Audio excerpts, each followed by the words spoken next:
nakakapagod talaga magtrabaho kapag ang init ng panahon. Pag wala siguro itong suot ko, hindi na to siguro ako na heat stroke.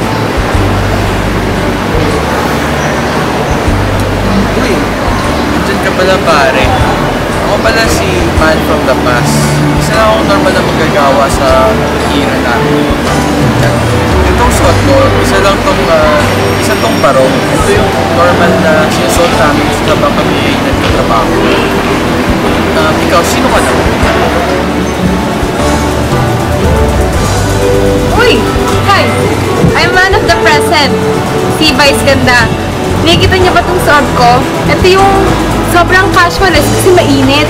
Hindi katulad sa dati sa panahon mga nakabarong. Pag special occasions na lang yun. Ngayon, sa panahon namin, yung damit namin hindi na siya na-influence ng kung anong meron lang sa culture natin. Na-influence siya pati yung mga sa ibang bansa, ganun kung anong uso. Uy, sige. Kailangan ko na umalis.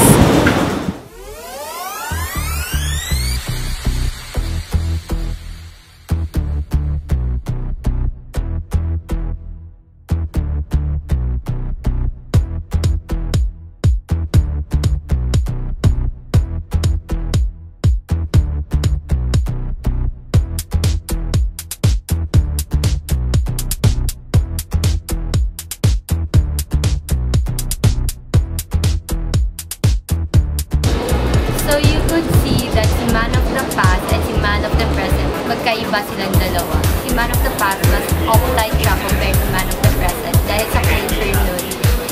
Si Man of the Present ngayon, medyo mas liberated na sila because time changes. They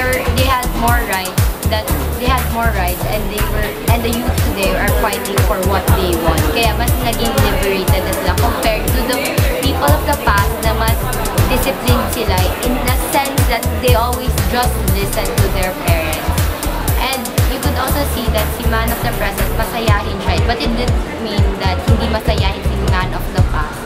But at the same time, you could see that how Filipinos are really masayahin kasi despite the problems, masaya pa rin sila.